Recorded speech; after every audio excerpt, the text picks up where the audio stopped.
Unsolved Mysteries.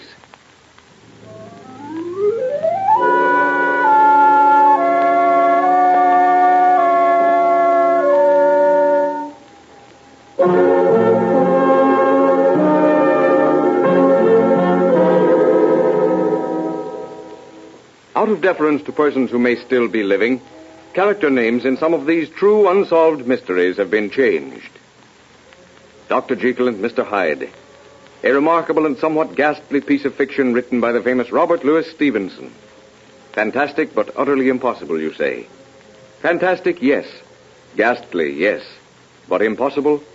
No. For a Jekyll and Hyde complex was the answer to the crimes which horrified and terrified London in the late 80s.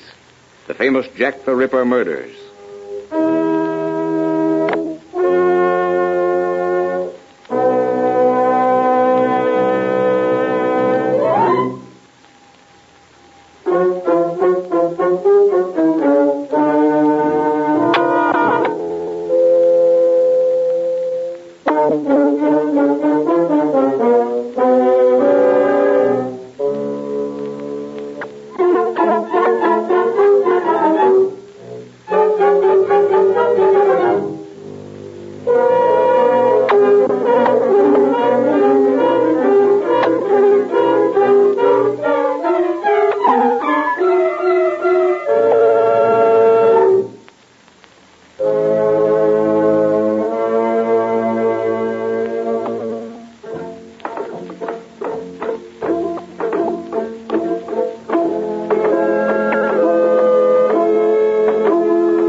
The scene is London. The time, evening. A thick rolling fog shrouds the Thames embankment, and the lights lining Blackfriars Bridge have a ghostly tinge. High in the fog, Big Ben booms the hour, and over at Scotland Yard, Detective Lester, hearing the familiar chime of the old bell, looks at his watch, decides that it is time to be off, and is closing his desk when the door opens and in walk a man and a woman. Yes?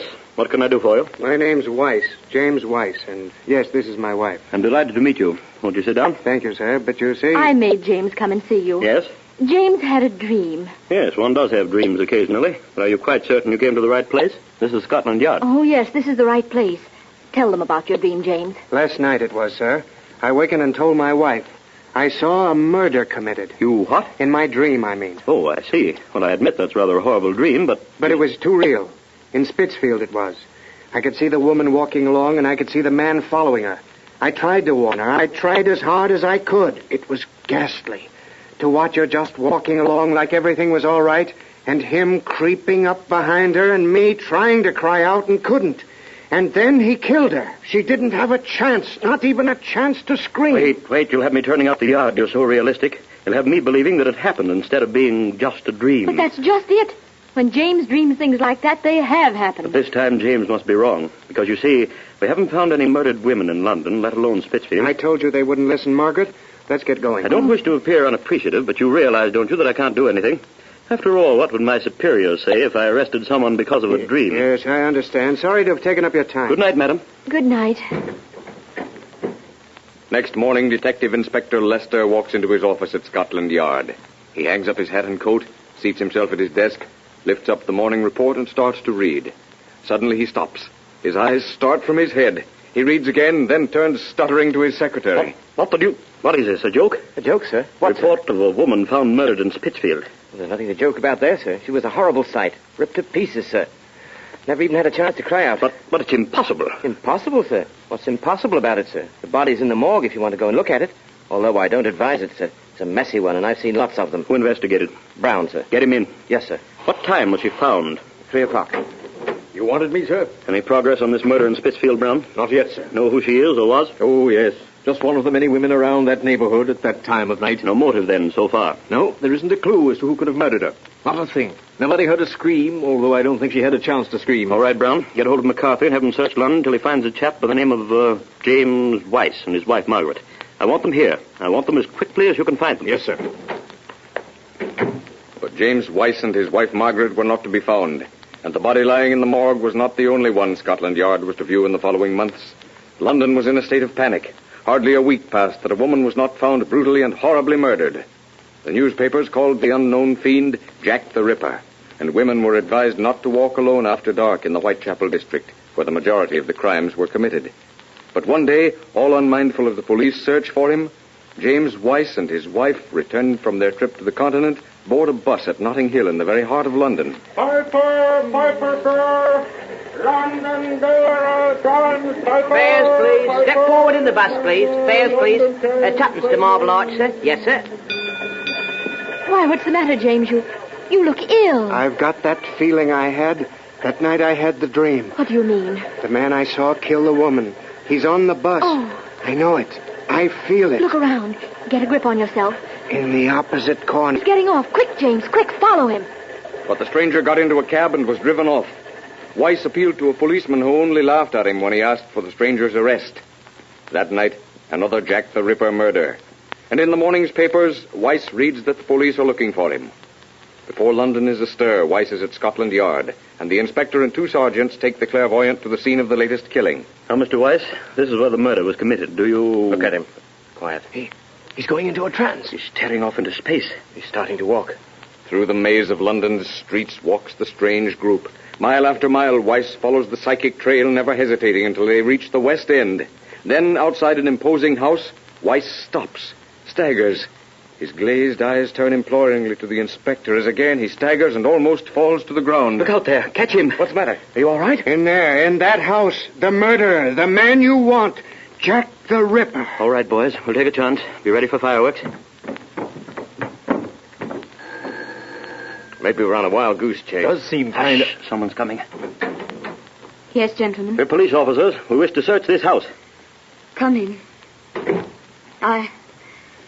I suppose there's no use hiding it any longer. Well, no, madam. No use hiding it any longer. The doctor's insane. When he's in his right mind, he's the kindest man alive. But when this other thing takes hold of him, there's no saying what he might do. I've lived in constant dread. I've been afraid that he might even commit murder. Then you don't know who he is? I mean, why we're here? Who he is? Why, he's Dr. Blank. I am Mrs. Blank. He's in there. And Dr. Blank he was when in his right mind. But when his dual personality took hold of him, he became Jack the Ripper, the monstrous fiend who killed for the love of killing. A group of eminent British doctors examined him, and when it was definitely decided that he was insane, he was committed to an asylum, and all were sworn to secrecy. His death was announced to account for his disappearance. And surely that mock funeral attended by the prominent people of London was one of the strangest rites that old city ever witnessed. A strange, fantastic rite, and a fitting close to the unsolved mystery of Jack the Ripper. In just a moment, you will hear a solution to the clairvoyant's extraordinary trance.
Ladies and gentlemen, inasmuch as any solution must of necessity be supposition, liberties of time, place, and characters have been taken in the solution for which you have been waiting.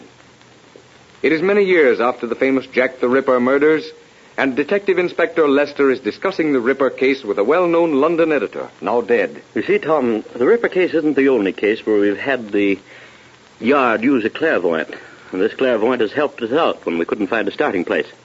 Of course, well, it just doesn't do to let that sort of thing get spoken about in the papers.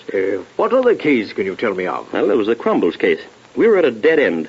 A medium was consulted, and she described the murderers. But more than that, she told us where they were living. The arrest and proof were simple. But there must be some explanation to such peculiar happenings. Yes, there is. Look at it this way. Mediums or clairvoyants, I don't particularly care what they're called, make a practice of going into a trance so many times that they become more and more susceptible. I mean that there are times when, merely because they're not thinking about anything in particular, their minds are open to suggestion, although at that particular time they may not be aware of it. Yes, I can understand that. Now, here's a peculiar thing.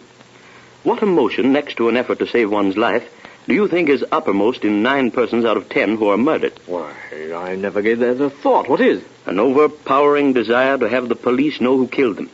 Now, that desire for, well, call it revenge, coupled with fear of discovery of the murderer, produces a tremendously powerful thought wave which is received by a clairvoyant who is receptive to suggestion at the moment. Almost like a radio set, which has been left switched on and tuned to a station which is off the air. Suddenly the station comes on the air, and the message is received, huh? Pretty good explanation. Yes, I accept all this. But how was Weiss seeing the murder at Spitzfields before it was even committed? Weiss was more than an ordinary clairvoyant. He was fully susceptible to the subconscious mind. And the subconscious has no measurement of time. Past, present, or future is all one to the subconscious. And therefore, to the subconscious, it made no difference whether the murder was committed, was being committed, or was to be committed. In other words, the trances that mediums have that are apparently meaningless would not be meaningless if they could be linked up with the proper time, the right place, and people affected. Exactly. In the Jack the Ripper case, the Crumbles case, and half a hundred others that I know of, the ordinary law of coincidence permits a certain number of occurrences in which all the elements are present. And that results in a workable application of clairvoyance. Amazing, isn't it, to think about? Amazing, yes. Because we don't understand it.